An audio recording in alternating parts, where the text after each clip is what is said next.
जय श्री रामकृष्णा। जय माँ शारदा। आज की इस वीडियो में हम चर्चा करेंगे कैसे हम पुनः अपनी खोई हुई जाप की शक्ति को दोबारा प्राप्त करें। क्या ऐसा होता है कि हमारे जाप की शक्ति को कोई नष्ट कर देता है या फिर हमारी जाप की शक्ति को कोई गलत तरीके से प्रयोग में लाकर हमें क्षति पहुंचा सकता है। क्या ऐसा संभव है कि हमारी जाप की शक्ति हमारे ही वजह से धीरे धीरे कम होने लग जाए। कुछ इसी तरह के सवाल हैं जाप की शक्ति को लेकर, उस पर इस वीडियो में डिस्कस करेंगे। सबसे पहले जो आप नाम जप कर रहे हैं, जो आप मंत्र जाप कर रहे हैं, किसी बीज का जाप कर रहे हैं, चाहे वो किसी गुरु ने आपको दीक्षा में बताया है, चाहे आप किसी संत महात्मा से प्रेरित होकर स्वयं कर रहे हैं, चाहे आपके मन में एक ऐसी विचार है कि कुछ समय के लिए एक ट्राई करके देखते हैं, और आप इन तीनों ही केसेस में बहुत ही श्रद्धा से अपनी साधना में लगे हुए हैं। आप एक चीज़ में एकदम निश्चिंत हो जाइए और मन में कोई संशय मत रखिए। तीनों ही केसेस में जो नाम है उसका जो प्रभाव है वो प्रभाव आपके ऊपर बहुत सकारात्मक होगा और उसका प्रभाव निश्चित ही आप पर पड़ेगा। अब बात करते हैं कि क्या कोई हमारी नाम जप की शक्ति को नष्ट कर सकता है। देखिए, आप जो नाम जप कर रहे हैं वो अपने इष्ट की कृपा से ही कर पा रहे हैं, उनकी ही ब्लेसिंग से कर रहे हैं। शरीर भले ही आपका हो, समय भले आपका लग रहा हो, प्रयास और प्रयत्न और मेहनत भले ही आप कर रहे हैं, लेकिन उनकी कृपा है तभी आप ऐसा कर पा रहे हैं। आपका नाम जप उनकी देखरेख, उनकी संरक्षण में ही हो रहा है। तो कोई भी कुछ भी करके इसे आपसे छीन नहीं सकता या इसकी शक्ति को कम नहीं कर सकता। अगर नाम जप करते करते आपका ये जीवन समाप्त हो जाए, इस जीवन में आप उस उच्चतम स्तर तक ना पहुंच पाए, तो आपका जो नेक्स्ट लाइफ होगा वो ऐसा होगा कि जहां आप इस लाइफ टाइम में जो एंड फेज था उससे आगे की जर्नी चालू होगी। ऐसा नहीं है कि अगर ये वाले लाइफ टाइम में आप नहीं पहुंच पाए, आपने वो अचीव नहीं किया, तो आपकी साधना का नेट रिजल्ट ज़ीरो हो जाएगा या आपको फिर से नेक्स्ट लाइफ में आके एकदम ग्राउंड ज़ीरो से स्टार्ट करना पड़ेगा। ऐसा बिल्कुल ही नहीं है। आपने जहाँ पे छोड़ा है, जहाँ पे आप रुके हैं, उसके आगे से नेक्स्ट वाले बर्थ में आपकी जर्नी चालू होगी। तो इस चीज़ को लेकर मन में कोई संशय मत रखिए कि क्या मेरे नाम जप की जो एनर्जी है वो ख़त्म हो जाएगी। बिल्कुल नहीं। आपके भगवान के संरक्षण में वो चल रही है, वो खुद उसकी प्रोटेक्शन करते हैं। अब किसी में भी इतनी सामर्थ्य या शक्ति नहीं है कि आपके नाम जप को वो नष्ट कर दे। कोई भी नहीं कर सकता। कोई भी आपके नाम जप को नष्ट नहीं कर सकता। कोई भी आपके नाम जप की ऊर्जा को ख़त्म नहीं कर सकता, उसे चुरा नहीं सकता। तो इस तरह की व्यर्थ की बातों में ना पड़ें और अपने मन में इस तरह के ऊट पटांग जो विचार हैं न लेके आएँ, जिससे कि आपकी साधना में आप स्वयं ही विघ्न डालें, आप स्वयं ही एक प्रॉब्लम को, बेफिजूल की एक प्रॉब्लम को जो है भी नहीं, उसे क्रिएट कर लें। ऐसा संभव ही नहीं है कि कोई आपके नाम जप की शक्ति को चुरा ले, उसे कम कर दे। आपके इष्ट स्वयं उसके संरक्षण है, उनकी ब्लेसिंग से ही आप उनके नाम को कर पा रहे हैं। वो चाहते हैं तभी आप इसे कर पा रहे हैं। इसलिए इस तरह के थॉट्स अपने मन में न रखें।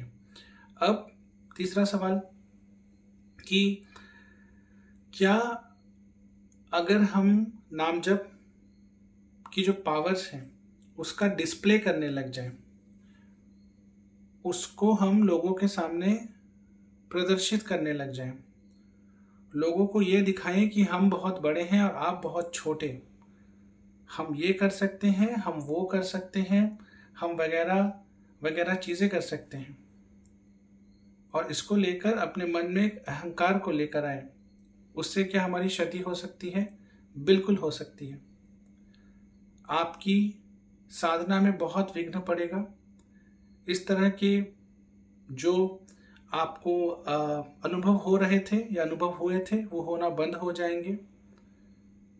पता नहीं पुनः ये अनुभव आपको होंगे भी या फिर कब होंगे।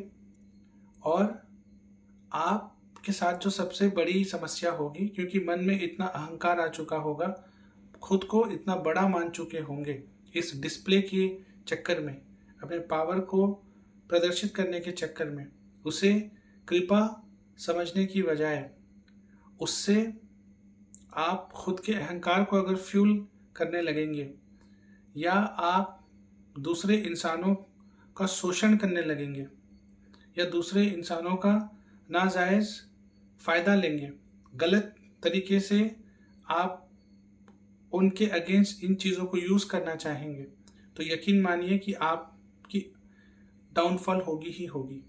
ये एक ऐसा केस है जहाँ पे अगर आप साधना करके जो ऊर्जा जनरेट कर रहे हैं, उसका प्रयोग किसी को जानबूझकर गलत तरीके से क्षति पहुंचाने में कर रहे हैं, या फिर कोई अपनी चीज़ को गलत तरीके से प्राप्त करने के लिए कर रहे हैं, लोगों को डराने धमकाने के लिए कर रहे हैं, अपने अहम को फ्यूल करने के लिए, अपने अहंकार को फ्यूल करने के लिए, खुद को बड़ा दिखाने के लिए आप अपनी ऊर्जा का प्रदर्शन कर रहे हैं, तो इस केस में डाउनफॉल जरूर होगा। आपकी अनुभूतियां भी चली जाएंगी, अनुभव भी कम हो जाएंगे, और ये भी नहीं पता कि पुनः ये सब दोबारा आपको कब एक्सपीरियंस होगा या होगा भी कि नहीं। साथ ही साथ अब आपकी साधना भी डगमगा जाएगी और आप अपने रास्ते से भ्रमित हो जाएंगे। तो उम्मीद है मैं इन तीनों सवालों का अभी तक 1 बाय 1 करके आपको जवाब दे पाया। फोर्थ चीज़, मेरी साधना एक टाइम तक बहुत अच्छे से चली है। अभी बहुत सारी वजह से, चाहे वो शारीरिक है, मानसिक है, घर में कोई कंडीशन चल रही है, जॉब की कोई कंडीशन चल रही है, या कोई भी लाइफ में रीज़न है जिसकी वजह से मेरी साधना अभी नहीं चल रही कुछ टाइम तक, लेकिन पहले बहुत अच्छे से चली है। और मैंने इसके जो अनुभव है वो किसी को शेयर भी नहीं किए, प्रदर्शन भी नहीं किया, कोई गलत उपयोग भी नहीं किया, ठीक है। और मैंने किसी भी तरीके से कुछ अधार्मिक अनैतिक क्रियाकलापों में भी खुद को जोड़कर नहीं रखा, और मेरा कोड ऑफ कंडक्ट भी अच्छा है। और अब मैं पुनः अपनी साधना को चालू करना चाहता हूं, तो क्या होगा मेरे साथ? बिल्कुल इस केस में वो एनर्जी स्टोर्ड है, वो एनर्जी आपके अंदर मौजूद है, क्योंकि अभी आपका ध्यान उधर नहीं है, आपका फोकस उधर नहीं है, इसलिए आपको वो सारी चीज़ें महसूस नहीं हो रही हैं, उन सारी चीज़ों के प्रेजेंस को आप फील नहीं कर पा रहे हैं। लेकिन जैसे ही आप साधना स्टार्ट करेंगे, वो सारी चीज़ें एकदम आपको एहसास दिलाने लगेंगी कि वो आपके साथ हैं, आपके आसपास हैं, और हमेशा आपकी प्रोटेक्शन कर रही है और आपको आगे लेके जा रही है। इसे एक एग्जाम्पल से समझें। सूर्य की ऊर्जा हर तरफ होती है, लेकिन जब वो बाहर दिन में ऐसे पड़ती है तो चीज़ों में उसके पड़ने से आग नहीं लगता। पड़ तो रही है पर वो कॉन्सेंट्रेटेड नहीं है, इसलिए उसमें आग नहीं लगता। जैसे ही एक मैग्नीफाइंग ग्लास लेकर उस एनर्जी को किसी कागज के ऊपर, किसी प्लास्टिक के ऊपर हम फोकस करते हैं, वहां पे आग लग जाती है। ठीक उसी तरीके से ऊर्जा है, आपने छोड़ दिया साधना किन्हीं कारणों से, वो ऊर्जा मौजूद है। अब जैसे ही आप स्टार्ट करेंगे, धीरे धीरे वो ऊर्जा फिर से आपके साथ कम्युनिकेट करना स्टार्ट करेगी। तो कभी भी मन में इस तरह के संशय लेकर ना आए कि क्या अगर मेरी साधना किसी मतलब कारण से छूट गई है और मैंने ऐसा कुछ अनैतिक अधार्मिक काम नहीं किया, कोई प्रदर्शन नहीं किया, कोई किसी के साथ कोई धोखेबाजी नहीं करी, फिर क्या मैं उन चीज़ों को महसूस कर सकता हूँ? जी हाँ, अगर आप मेहनत करेंगे, पुनः स्टार्ट करेंगे, तो बहुत जल्दी ही ये सारी चीज़ें आप दोबारा से फील करने लगेंगे।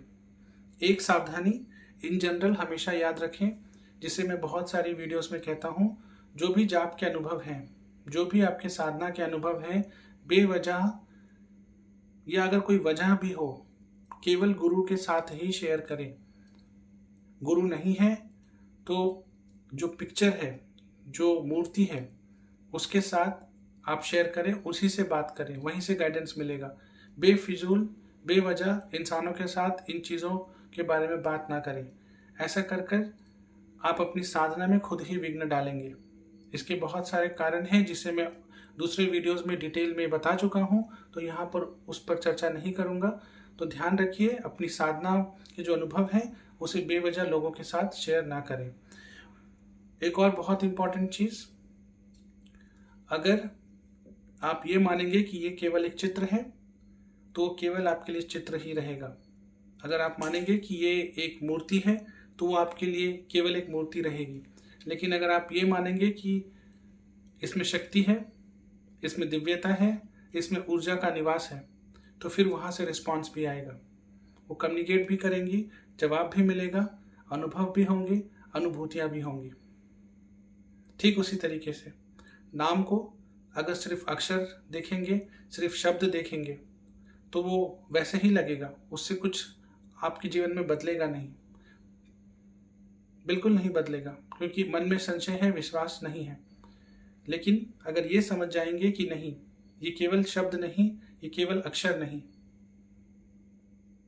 ये ही इष्ट है, एक एक नाम इष्ट है, इतना अगर समझ लिया, और इतना समझ के अगर मन में विश्वास ना हो, बस इतनी समझ अगर हो कि थोड़े टाइम के लिए करते हैं, विश्वास तो नहीं है, लेकिन ये जो थोड़ा टाइम है, 15 दिन, 20 दिन, 30 दिन, 1 महीना, 2 महीना, जितने के लिए ट्राई करना है, उस टाइम पे इसे सब कुछ मान के करते हैं। अभी विश्वास तो है नहीं, कोई कह रहा है तो चलो ट्राई करके देखते हैं, लेकिन ये वाले 1 महीना, 1.5 महीना पूरी ईमानदारी से ट्राई करेंगे, अपना सर्वस्व मानकर ट्राई करेंगे। ये विचार के साथ भी अगर कर लिया तो 1 महीने में ही आपको पता चलेगा, 1 महीने में ही पता चलेगा। निश्चिंत हो जाइए, क्योंकि जब आप ये चीज़ समझ जाते हैं कि ये केवल शब्द नहीं है, ये केवल अक्षर नहीं है, ये स्वयं इष्ट है, नाम ही इष्ट है, नाम ही उपास्य है, नाम ही आपके भगवान हैं। जब ये समझ आ जाती है, डोर्स ओपन होते हैं मिरेकल्स के, वहां से बदलाव होता है। अपनी खोई हुई ऊर्जा को प्राप्त करना चाहते हैं, उसे बेवजह नष्ट होने से बचाना चाहते हैं, अधिक से अधिक नाम जप करें, जहां है वहां रहकर नाम जप करें, अनुभूतियों के बारे में लोगों से शेयर ना करें, खुद के अंदर अहम को ना लेके आए, खुद के अंदर किसी तरीके के भ्रम को ना लेकर आए कि कोई आपकी ऊर्जा को चुरा लेगा, उसे ख़त्म कर देगा, उसे डाइवर्ट कर देगा। इस तरह की चीज़ें आप मन में लाकर खुद को ही भ्रमित करते हैं, खुद को ही कंफ्यूज करते हैं, और खुद ही अपनी साधना में खुद के लिए विघ्न डालते हैं। ऐसा कुछ नहीं होता, क्योंकि आपकी साधना आप ही के इष्ट की कृपा से आप कर पा रहे हैं, और सारी साधना उनके संरक्षण में ही हो रही है। उनको सब पता है कि आप क्या कर रहे हैं, क्या नहीं कर रहे हैं, कितनी मेहनत कर रहे हैं, कितना प्रयास कर रहे हैं। आपका ये एफर्ट कभी भी अननोटिस्ड नहीं जाता। तो इसलिए निश्चिंत होकर नाम जप करिए। छूट गया है किन्हीं भी कारणों से, दोबारा स्टार्ट करिए, जहाँ हैं, जैसे हैं, जिस अवस्था में है, स्टार्ट करिए। एक और चीज़, अगर पहले बहुत अधिक संख्या में करते थे, अभी बहुत समय हो चुका है, पुनः प्रयास करना चाहते हैं, पुनः स्टार्ट करना चाहते हैं, छोटे संख्या से ही स्टार्ट करिए और फिर से वाचिक से ही स्टार्ट करिए। अगर पहले उपांशु पे पहुंच गए थे या पहले मानसिक में थे, फिर बहुत लंबा गैप आ गया है या छूट गया है, पुनः कुछ टाइम तक वाचिक करिए, पर इस बार उतना लंबा वाचिक करने की आवश्यकता नहीं पड़ेगी। वाचिक अगर ठीक से कर लेंगे कुछ समय तक, क्योंकि पहले बहुत सीरियस लेवल पे साधना करी हुई है, तो जल्दी ही उपांशु और फिर मानसिक में चले जाएंगे और जल्दी ही आपको एक्सपीरियंसेस भी होंगे। तो धीरे धीरे पुनः वापस अपनी साधना में आइए, समय दीजिए और निरंतरता से इसे इस बार पकड़े रहिए। जीवन चलता रहेगा, कम ज़्यादा छोटी मोटी चीज़ें होंगी, यही जीवन है। कभी सुख होगा, कभी दुख होगा, कभी काम अधिक होगा, कभी काम नहीं होगा, कभी आलस्य होगा, कभी बहुत ज़्यादा प्रोएक्टिवनेस फील करेंगे। 3 गुण हैं, रजोगुण, तमोगुण, सतोगुण। अलग अलग गुण जब हावी होंगे तो अलग अलग उसके लक्षण दिखाई देंगे। लेकिन एक चीज़ खुद को समझाना है कि अपने मन को अपने कंट्रोल में रखना है। खुद को मन के हवाले नहीं करना है, मन को अपने कंट्रोल में रखना है। इसके लिए अभ्यास की ज़रूरत है, इसके लिए निरंतरता से साधना करने की ज़रूरत है। इसके लिए चाहे कुछ भी हो जाए, अपनी साधना में रुकावट नहीं लाने देना है, कोई भी विघ्न नहीं लाने देना है। किसी भी चीज़ से विचलित होकर, परेशान होकर, घबरा कर साधना को रोकना नहीं है। जैसे अभी तक चलाते आए हैं, जैसे नित्य साधना करते आए हैं, अधिक से अधिक उच्च कोटि का नाम जप करते आए हैं, उसे इसी तरह से करते चले जाइए। अगर इसे पकड़ कर रख पाएंगे तो जीवन में अवश्य बदलाव होगा और बहुत जल्दी सकारात्मक बदलाव होगा। हर हर महादेव। जय हिंद, जय भारत।